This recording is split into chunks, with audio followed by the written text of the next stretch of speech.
Welcome to the first in our series of vodcasts, All the Remote Things. And for our first vodcast, we're going to be looking at some of our guides, and we have the wonderful Farnaz Vahab. And we're going to be talking to her about what it's like to be a guide and using the RAF framework. Would you like to do a little intro of yourself, Farnaz? That would be fantastic. Thank you very much, Tony. Yes, I am Farnaz Vahab, and I have the privilege to work in the RAF team and RAF framework, building the material. Also have the opportunity to practice with different group of people, different organization, and how we can do work differently in the remote setup. My main experience come from the period of time I was working as a consultant and have the opportunity to try things with different organizations. Oh, that's brilliant. Excellent. So when we're talking about the whole RAF or remote agility framework, to those that haven't heard that before, it has a lot of patterns and options and mechanisms for working in a remote fashion, but there's lots of those types of things around. Why would you choose to use the RAF framework rather than some of the other frameworks that are available? The thing that I do love about RAF, and wherever I have received some feedback that aligns with that perspective, is we are not creating wheels again with RAF. So RAF brings a lot of experience and wise practices that different members of the organization, the RAF organization, have been doing previously, many years of experience. And they have worked on different framework that many of us in the agile environment, they are familiar with that. With RAF is that we've added another layer on top of everything, and we enhance some of the good things that already exist in those framework and make them more flexible, make them more usable in the remote setup. And that's what I do love about it. Like, we have people in our industry that are, for example, they are very in love with Kanban. They like the lean development practices. But interesting thing about RAF is that it brings a lot of practically with itself. So co-creators and people that put together, they have that kind of perspective that we don't want to be prescriptive. We want to provide a tool and patterns to different people with different type of mindset, bring this together and make a package that when you work with a group of people, you have all those intellectual benefit and patterns together to use them for that group. And that's what I like about RAF. So even if for people who haven't used RAF material before, some of those things might be a little bit more familiar to them based on the knowledge and experience they have had previously. And some of them are things new. And that's the beauty about RAF. In each pattern, in each canvas, there's always something that you can learn about it and you can try with your group of people, with your people. And it's not prescriptive. I think that's what I want to kind of emphasize on that there is always room for improvement, room for being more creative and take those patterns to the next level as well. That's fantastic. Let me just pick you up on that a little bit. So I heard you talking about the flexibility and the modularization of it. So what's it like when you're looking at that kind of thing and working within organizations? Talk to me a little bit about some of the experiences you've had working with organizations. Yeah. I give you another example. When I was working as a consultant, you have different type of clients that you work with them. And one of the things is really important in the context of being a consultant, you need to bring a lot of experience, patterns, and things that have worked before. So for the short period of time that you're engaged with a group of people, they can get the best of your experience as well. I think that's something that RAF brings by itself. So you don't need to belong to a big consultancy or have worked in a consultancy before. You necessarily be connected to a large group of people to have those best practices. RAF acts as a nice container, bring those good experiences together, put them in the frame that you can easily apply it in the remote setup. So that's I was kind of referring to that wisdom and knowledge behind those canvases canvases is quite valuable, because yes, I have not worked in the agile environment for, I don't know, 30 years, but we can easily say that there are more than 30 years of experience behind those canvases and behind those patterns. And that's what I found it very useful. So you can kind of anchor to those different experiences in different format and use them for a client. As an example, when you deal with a new group of people, you want to kind of team them together, or they have gone through some exercises before, they are not very familiar with the way they have been organized. RAF has some patterns that you can do. For example, team launch canvases that is not necessarily used for launching a new team, just kind of resetting the team, looking at the practices that they do, look at the ceremonies they do, look at the flow of their work, bring different lenses and perspective to see how you can help that group of people. And also that is really very beneficial, especially as a consultant. You can bring those perspectives, sometimes I call them guidelines.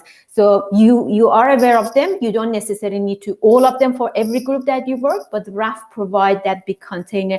These are the things that you can do, which one you want to pick, which one is more relevant to your client, to your customer in that particular scenario, and you can take the advantage of that. And the good thing about RAF is that it's not prescriptive. So it doesn't go through that level of detail that you need to do this and that. No, there is a space, things are connected together, and you can think about, based on your context, what you want to pick and choose and try and experiment for the group of people or clients that you are dealing with. Yeah, that's really good. Let's dig a little bit deeper on that, right? So you talked about a couple of patterns, and I heard the team launch. Talk to me a little bit about a couple of the patterns that you've used, just for the people who are listening to this. They're hearing about the framework and they're hearing about the modularity, and RAF's got this. Yeah.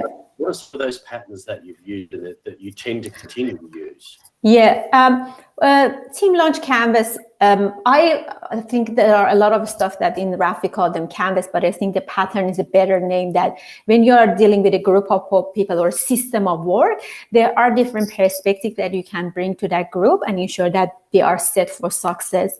One of the main things in that pattern that we have is the module or pillar that we call them alliance, remote alliance, which necessarily focus on the remote setup and the culture that we want to grow in the remote setup. So it kind of has some sections that help you to understand if this team is formed properly, do they have a purpose, have they talked about their working hours, how they want to get connected to each other, what is their team agreements, what are the values they want to respect in the group, what are the things that they want to do when things get difficult. So as a guide, as a RAF practitioner, you have the right tool in place to kind of bring those kind of perspective when you are dealing with that team and see that if they need help, for example, for setting up a team agreement, what can they do? And RAP provide that guidelines and tools and practice to run, for example, an activity for them. There are two other pillars. So remote alliance is one pillar. The other pillar is the system of work. So of course, every system has a purpose, and for that purpose, they have some elements that helps them to get together, deliver something, provide a value to a group of people. Either it's a product or it's a service they do, or there is a bit of innovation that they are focusing on. But that, again, RAF provides some level of guidance, what sort of things you need to look at, what sort of metrics you need to consider for this system of work, how they should be connected together, what are the criteria you need to look at. And the third pillar is, for example, the operational cadence. Now this team is gelled together, connected together, they are delivering some values for their people. How you can improve them and ensure that they have a sustainable place for that delivery, how often they should meet, what are the ceremonies, teams, meetings that they want to get together. And especially in the remote setup, you need to be a little bit more precise and organize that how you want to connect together, what environment is the right environment to get together, how often you want to do, what tools you want to use. And we all hear about spending many hours in front of laptops and having VC. So bring those kind of lenses that you, again, as a practitioner, you ask those questions, you check with those people, how are they? And maybe checklist is not the right name, but I have sometimes used RAF as a checklist because it's kind of, again, bring that kind of big container. Okay, have I thought about this? Do I need to look at that perspective? Is this team needs this particular thing? So kind of help you as a practitioner to bring those different elements together and help the group. Well, that's really interesting to hear. So As you're working through that, we call the practitioners that we teach how to use remote agility framework guides for those that are listening. And I guess the question we get asked quite often is, well, what really is a guide, and why would I want to be a guide? So it might be interesting, considering you are a guide, to hear from your perspective rather than me tell somebody who's actually being a guide, why would they want to be a guide, and what is it like being a guide and doing that training from that perspective, right? What I think it would be very useful for going through that process, when you become guide, you go through a series of trainings, learning about the thinking behind those patterns. Because as I said, they are not a prescriptive thing. So you can go to the RAF website and check some of the canvases that team has developed, but that's not the main purpose. There is a lot of thinking and logic, why we should use it, when we should use it, what are the things we can do differently. Because when you look at the canvas, because of the modularity exists in RAF, you can start from any part in that canvas and run the activity.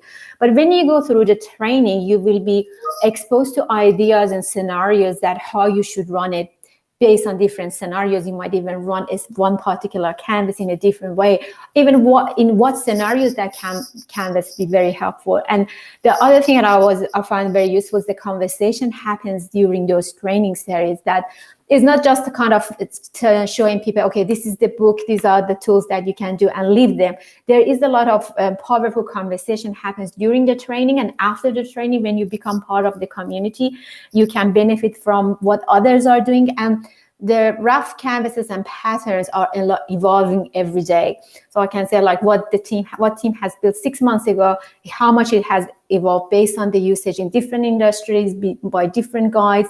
It is a very live, there are live documents and patterns, and being part of that community, you can benefit from the bigger intelligence in the group, being part of a bigger community, and help your clients and people in a more effective way. Yeah, that's brilliant. So we're getting close to the end because it's short and sharp. But one of the things that I really want to do is give you a chance to give yourself a wrap here. So what I want to hear about, talk to me about some of the wins you've had using RAF, right? So I've heard some of your experiences, but how's it happened in the organisations and the wins that you've achieved? Yeah, I can about a few of them, like talk about a few of them. One of them was like, I touched on it a bit. I can explain it further. Is a team launch canvas. When you hear about the team launch canvas, you always think, okay, I have to set up a new team in order to use that. But I have used the team launch pattern for many teams that they already existed, but they need, their sponsor or even the team by said they thought that some stuff is not working for them, and they couldn't specifically point out what is that not working for them. But running a team launch canvas, you kind of reveal that system of work to itself, and they can realize, oh, maybe that was the part that we needed to focus. Maybe these are the things we need to improve. I have done it for a group of people. I have done the team launch canvas for a group of people that they have working together for 1.5 years. And when COVID happened, they kind of moved to the remote setup, but they have to rethink about some of the activities and things that they were doing previously, and bring the concept of remote to everything, and also think about restructuring and reforming in a different way. Because the vibe in the group has changed. Now they are working from home and they are not in a similar environment. They are experiencing different things. So a lot of perspectives need to be considered in the new ways of working or the new ways of forming. And Team Launch Canvas was very helpful, for example, for those scenarios. I have used many of the patterns, but another one that I can refer to it, and it was a very interesting experience, that we did it for a group of people. And in the beginning, when they reached us, the main purpose was doing a little bit of transformation, because the whole organization has gone through some restructuring. They believe that some of their structuring hasn't functioned very well. They didn't meet what was the goal of transformation. So we got engaged, and they wanted us to do a little bit of new operating model for whatever the previous consultancy were doing. And having the RAF material and RAF pattern, and having access to the knowledge and information in the community, we realized that maybe new operating model is not the right thing for the group. There are other stuff we need to do, the other improvements that we can do. For example, for that particular scenario, we use a team of team canvases for relaunching the program of work and portfolio and domains that they already have in place. So something that I want to attract whoever is watching this video, some of those canvases and patterns, they have a particular name, but there are so many use cases that you can use those patterns. And when you become a guide, you will be exposed to those scenarios, how you can leverage from what the RAF team has put together. So this is, in this particular example, we use the team for relaunching the groups, understanding roles and responsibility, understanding the flow of the work, understanding how they should change their system of work in order to be more efficient, how they should measure their success.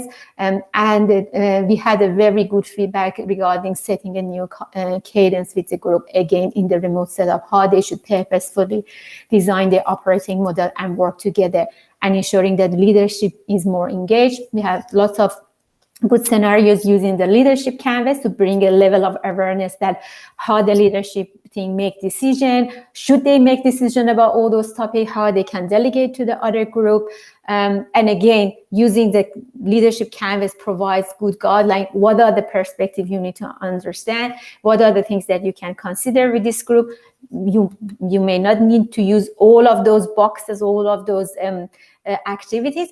Based on the problem that you're dealing with, you can customize your approach and help your clients. That's brilliant. Thank you, Farnaz. And that's the end of our time.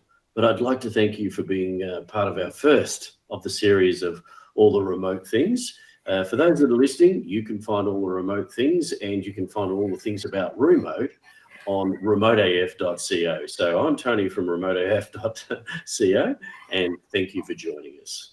Thank you very much for having me.